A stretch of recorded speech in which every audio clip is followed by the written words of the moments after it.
Welcome to the Whiskey Vault. I just had an idea. I want to try and do a pouring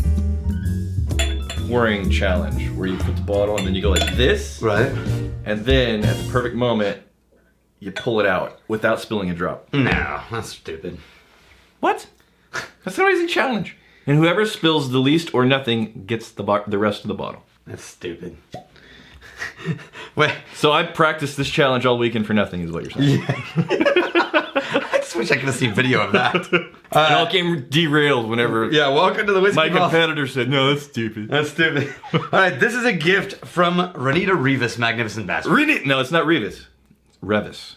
Revis. Renita Rivas, you magnificent bastard. Fight. She came to the distillery. She's like, by the way. It's Rose. By the way. What? Did she? Really? Yes. Oh, yeah, she's here. I think out of San Antonio.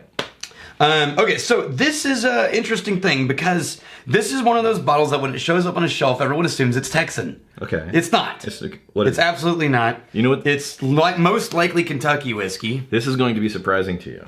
Put your nose in that. It's a Wyoming company. It smells like sherry, cask, and perfume. It smells so similar to the Kirkland we did yesterday. Yeah. That sherry note is so present. Are you sure we did? But that can't be. They didn't finish anything. Dude. It's just bourbon. Go back to...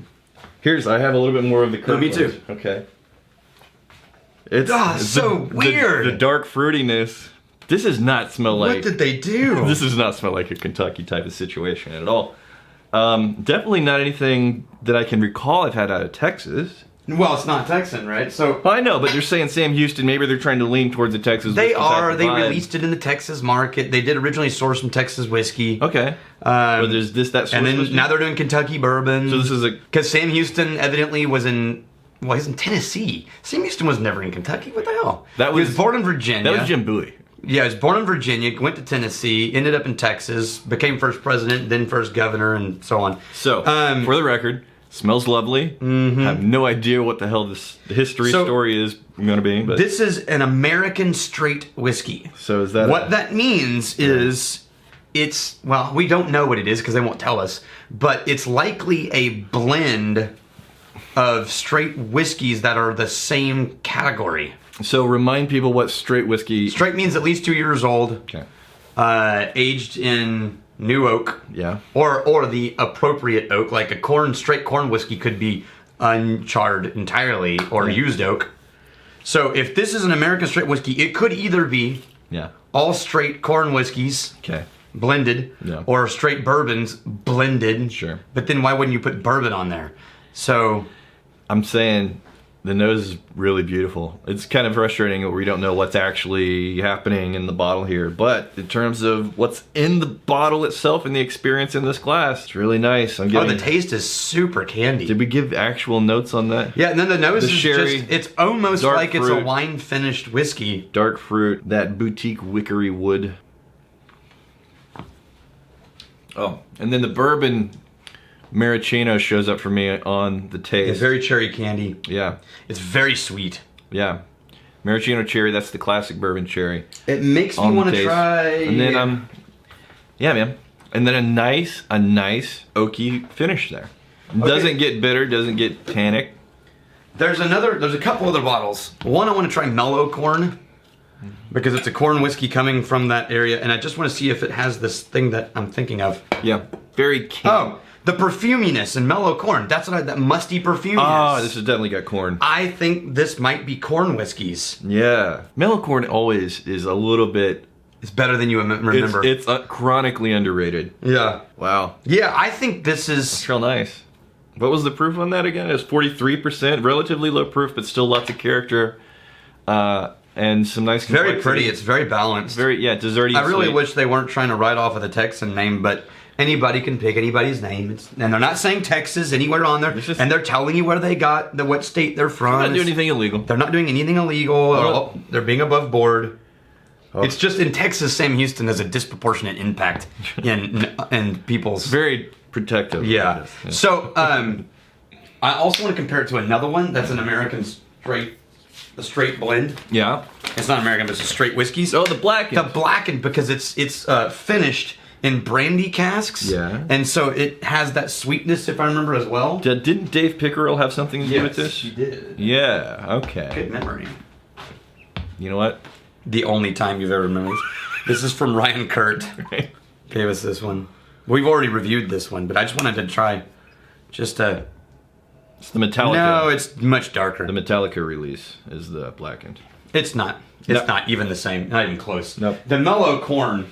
Yeah, Mellow Corn was closer. Had a directionally similar nose, but a simpler palate. Mm-hmm. This one is a fuller, richer, more woody direction of Mellow And the Corn. thing that's surprising about it is how much we're talking about it being full and rich and some some nice. But it's low proof. It's a 43% whiskey. Yeah. Yeah.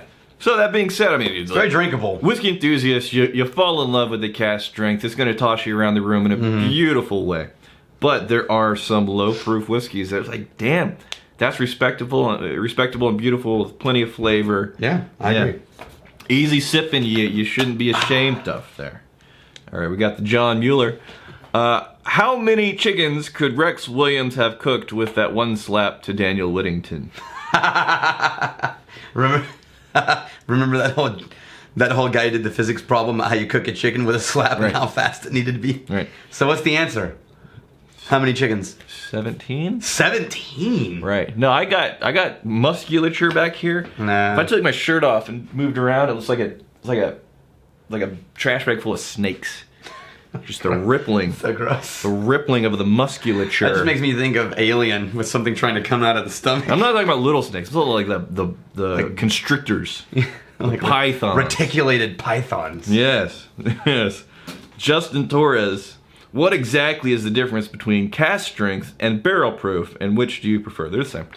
They're the same. Now, legally in America, we actually define barrel proof. Okay.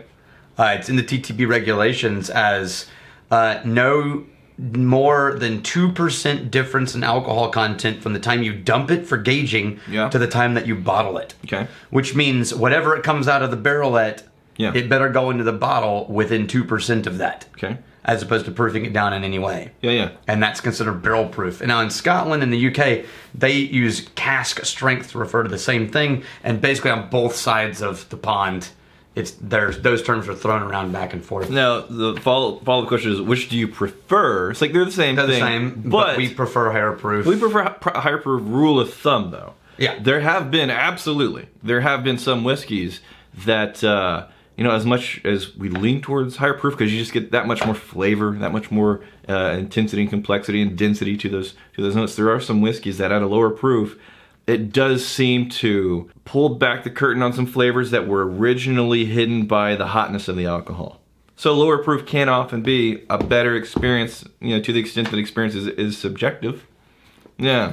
If you like bourbony stuff, right? This is very close to like a corn whiskey. This is much more vanilla-y and candied. But it is leaning towards those classic bourbon flavors with the maraschino cherry, that like sweet, and I just came back to desserty. it, and it's significantly sweeter. Yeah. No, it's a sweet whiskey for sure.